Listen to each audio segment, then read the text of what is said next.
मित्रांनो, आज तुम्ही नोकरी करता तेव्हा संध्याकाळी 6 वाजले की बिंदास बॅग भरून ऑफिसमधून निघून जाता. पण तुम्हाला माहीत आहे का, जर एक माणूस ब्रिटिश व्हायसरॉयसमोर ठामपणे उभा राहिला नसता, तर आजही तुम्ही 14-14 तास एखाद्या गुलामासारखे राबत बसला असता. आज आपण जी वर्क लाईफ बॅलन्सची मागणी करू शकतो, त्याची पायाभरणी एका महापुरुषाच्या संघर्षातून झाली. मागच्या भागात आपण पाहिलं की कसा महाडचा रणसंग्राम झाला, कशी मनुस्मृती दहन करून विषमतेची साखळी तोडली गेली आणि कसं राष्ट्रहितासाठी बाबासाहेबांनी स्वतःच्या हक्कांवर पाणी सोडून गांधीजींचे प्राण वाचवले. पण आजचा भाग त्याहीपेक्षा खास आहे, कारण आज तुम्ही अशा 3 घटना पाहणार आहात ज्याचा फायदा तुम्ही आणि मी आज या क्षणी सुद्धा उपभोगतोय. हे सर्व सविस्तर जाणून घेण्यासाठी व्हिडिओ शेवटपर्यंत बघा आणि व्हिडिओ आवडल्यास लाईक करा व तो इतरांसोबत देखील शेअर करा. 1936 साली लाहोरमधील जात-पात तोडक मंडळ या संस्थेने बाबासाहेबांना त्यांच्या वार्षिक परिषदेचे मुख्य वक्ते म्हणून आमंत्रण दिले होते. बाबासाहेबांनी मेहनतीने एक भाषण तयार केले, पण जेव्हा आयोजकांनी ते भाषण वाचले तेव्हा त्यांच्या पायाखालची जमीनच सरकली. त्यांनी बाबासाहेबांजवळ निरोप पाठवला.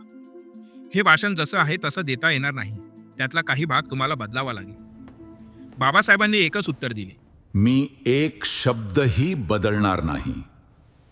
परिषद रद्द झाली, निमंत्रण मागे घेतलं गेलं. पण बाबासाहेब थांबले नाहीत. त्यांनी ते भाषण स्वतःच्या खर्चाने एका पुस्तकाच्या स्वरूपात जगासमोर आणलं आणि त्याला नाव दिलं एनाहेलेशन ऑफ कास्ट, म्हणजेच जाती निर्मूलन. त्या भाषणात बाबासाहेब म्हणाले होते, जाती व्यवस्था म्हणजे केवळ श्रमाची विभागणी नाही, ती माणसांचीच विभागणी आहे. जोपर्यंत जाती व्यवस्थेचं मूळ उखडले जात नाही तोपर्यंत कोणतीही सामाजिक सुधारणा टिकणार नाही. त्यांनी हिंदू धर्मग्रंथातील काही विषमतेच्या विचारांवर थेट प्रश्न उपस्थित केले होते. गांधीजींनी त्या पुस्तकात मांडलेल्या टिप्पणीला उत्तरही दिले व त्यातून वाद झाला. पण वाद झाला यावरूनच हे पुस्तक किती महत्त्वाचे होते हे सिद्ध झाले. मित्रांनो, हे पुस्तक आज जगभरात 30हून अधिक भाषांमध्ये उपलब्ध आहे. अमेरिका, युरोप, आफ्रिका, जिथे जिथे भेदभाव विरुद्ध लढा होतो तिथे एनायलेशन ऑफ कास्ट हे नक्कीच वाचले जाते. पिढ्यानं पिढ्या जाती व्यवस्थेच्या बेड्यात अडकलेल्या समाजाची मानसिकता बदलणं हे हिमालयासारखं कठीण आव्हान होतं. पण त्याहीपेक्षा मोठं संकट वासून उभं होतं, ते म्हणजे कामगारांचे अमानवी शोषण. त्यावेळचा कामगार वर्ग अक्षरशः रक्ताचं पाणी करून राबत होता. पण बाबासाहेबांची दूरदृष्टी अफाट होती.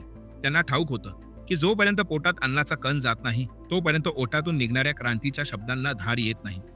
हे ओळखून त्यांनी या श्रमिकांना गुलामीच्या नरकातून बाहेर काढण्याचा विडा उचलला. आज आपण मोठ्या कौतुकाने वर्क लाईफ बॅलन्सवर चर्चा करतो, पण 1942च्या आधी भारतीय कामगारांना कारखान्यांमध्ये जनावरांसारखे 12 ते 15 तास राबवून घेतलं जात होतं. सुट्टीचा पत्ता नाही, कामाचे नियम नाहीत आणि हक्क तर लांबचीच गोष्ट. सूर्य उगवल्यापासून ते मावळेपर्यंत फक्त राब राब राबायचं आणि बदल्यात मिळायची ती फक्त जगण्यापुरती तुटपुंजी मजुरी. जोपर्यंत बाबासाहेबांनी या व्यवस्थेला हादरा दिला नाही तोपर्यंत हा रक्ताचा खेळ दररोज हजारो कामगारांच्या नशिबी होता. 1942 साली बाबासाहेब व्हॉइसरॉयच्या एक्झिक्युटिव्ह काउन्सिलमध्ये कामगार सदस्य म्हणून नियुक्त झाले. हे पद म्हणजे केवळ सत्ता नव्हती, तर कोट्यवधी कामगारांचे नशीब बदलण्याची ती एक सुवर्ण संधी होती. आणि बाबासाहेबांनी ती संधी वाया जाऊ दिली नाही.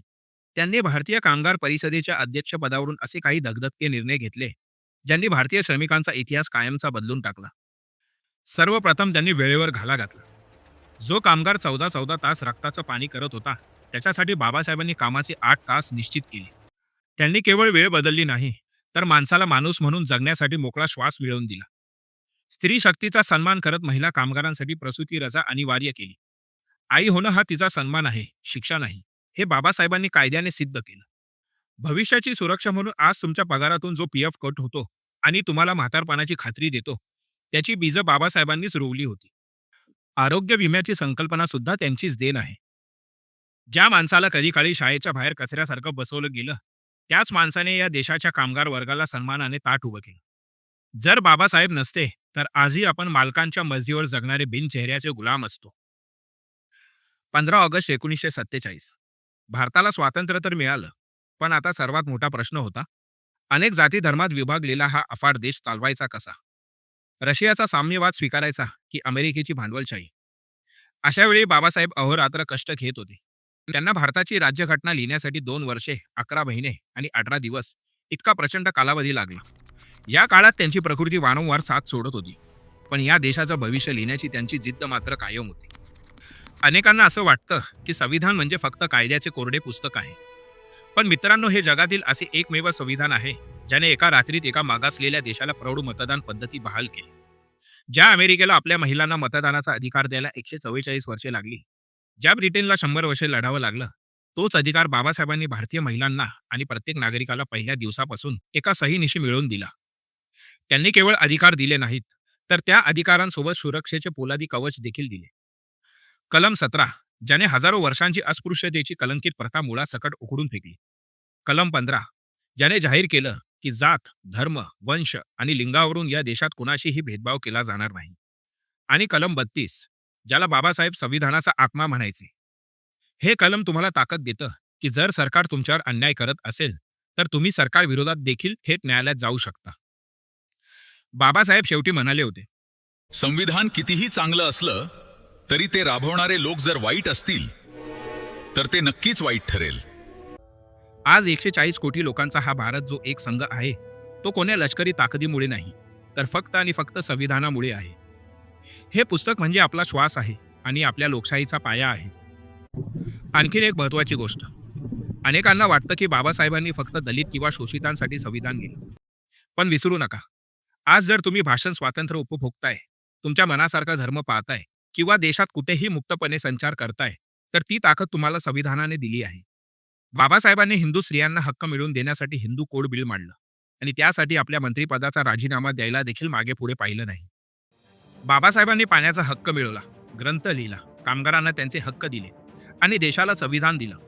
पण मित्रांनो, बाबासाहेबांच्या संघर्षाचा सर्वात इमोशनल आणि धक्कादायक भाग अजून बाकी आहे. पुढच्या भागात आपण पाहणार आहोत बाबासाहेबांनी स्वतःच्या हाताने बनवलेल्या मंत्रिमंडळाचा राजीनामा का दिला, हिंदू कोड बिल काय होतं ज्याच्यासाठी त्यांनी मंत्रिपद सोडलं, आणि शेवटी 5 लाख अनुयायांसह त्यांनी केलेलं ते ऐतिहासिक धम्मचक्र प्रवर्तन. या सिरीजचा ग्रँड फिनाले पाहायचा असेल तर चॅनलला आत्ताच सबस्क्राईब करा. हा व्हिडिओ 5 जणांना शेअर करा ज्यांना असं वाटतं की बाबासाहेब फक्त एका समाजाचे नेते होते. भेटूया पुढच्या आणि शेवटच्या भागात. जय भीम, जय भारत.